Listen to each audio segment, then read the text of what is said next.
नमस्कार, मैं नियाज खान और आप देख रहे हैं न्यूज एक्सप्रेस। देश के कई राज्यों में विधानसभा के सीटों पर उपचुनाव हो रहा है। इसके अलावा 2 लोकसभा की सीटों पर भी उपचुनाव हो रहा है। इसमें से एक वायनाड की सीट है। ये सीट चर्चा का विषय इसलिए भी बना हुआ है क्योंकि यहां से प्रियंका गांधी कांग्रेस की तरफ से चुनाव लड़ रही हैं और प्रियंका गांधी का ये पहला चुनाव भी है। इसलिए प्रियंका गांधी के लिए भारी मतों से चुनाव जीतना एक कड़ी चुनौती भी है। इसके लिए प्रियंका गांधी कमर कस चुकी हैं। चुनावी मैदान में उतरकर लगातार लोगों से मिल रही हैं और प्रचार प्रसार कर रही हैं। प्रियंका गांधी ने अपना नामांकन भी करा लिया है, लेकिन नामांकन में जो संपत्ति के ब्यौरे का हलफनामा दिया गया है उसे लेकर बीजेपी ये आरोप लगा रही है कि वो ब्यौरा गलत है। बीजेपी का यहां तक आरोप है और उनका कहना है कि गांधी परिवार के सदस्य खुद को कानून से ऊपर समझते हैं। बीजेपी के राष्ट्रीय प्रवक्ता गौरव भाटिया ने प्रियंका गांधी के हलफनामे को लेकर कहा कि यह हलफनामा कम और गांधी परिवार के भ्रष्टाचार की स्वीकारोक्ति ज्यादा लगती है।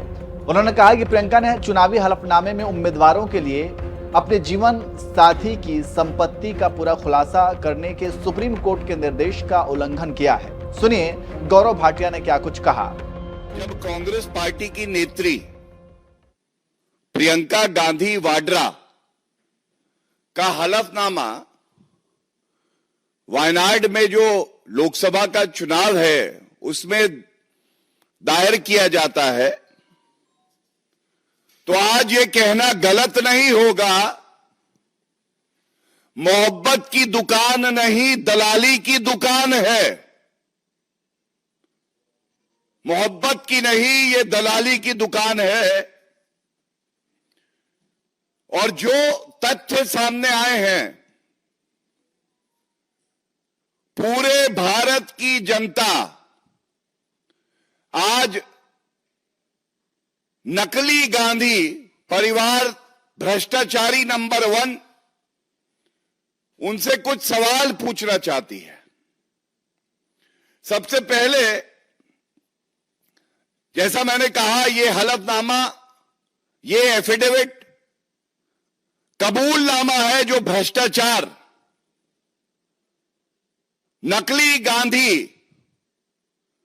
परिवार और उनके जीजाजी रॉबर्ट वाड्रा करते आए हैं। सबसे पहले इनके हलफनामे में, क्योंकि ये बाध्यता है, ऐसा नहीं है कि शुचिता के लिए प्रियंका गांधी वाड्रा बाहर आई और उन्होंने ये सार्वजनिक किया कि उनके पास क्या असेट्स हैं, उनके पतिदेव के पास क्या असेट्स हैं। ये एक बाध्यता है, ये एक सुप्रीम कोर्ट का जजमेंट है जिसमें आपको हलफनामा देना होता है, अपना भी और अपने स्पाउस का भी। तो सुन लिया आपने गौरव भाटिया किस तरह से गांधी परिवार पर आरोप लगा रहे हैं। चलिए अब आपको बताते हैं कि प्रियंका गांधी ने अपने हलफनामे में क्या ब्यौरा दिया है। प्रियंका ने वित्तीय वर्ष 2023 से 2024 में 46.39 लाख रुपए से ज्यादा की कुल संपत्ति घोषित की है।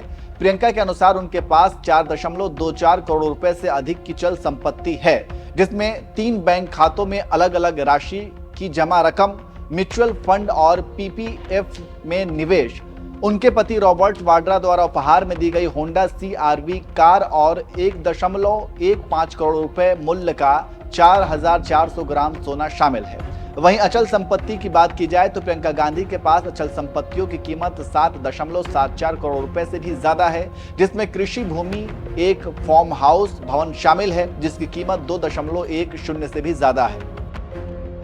तो इस तरह से प्रियंका गांधी की तरफ से अपनी संपत्ति का ब्यौरा दिया गया है, लेकिन बीजेपी यह आरोप लगा रही है कि प्रियंका ने अपने पति रॉबर्ट वाड्रा की संपत्ति में बहुत कुछ छिपाते हुए ये ब्यौरा दिया है। तो इस तरह से बीजेपी किसी भी तरह से कोई भी मुद्दा बनाकर प्रियंका गांधी को घेरने की कोशिश कर रही है। वहीं दूसरी तरफ प्रियंका है कि अपने चुनावी प्रचार में लोगों से लगातार मिल रही हैं। अब देखना होगा कि इन सब आरोपों का प्रियंका गांधी के राजनीतिक सफर में कोई असर पड़ता है या नहीं। वैसे आपको क्या लगता है, आप भी कमेंट करके जरूर बताएं।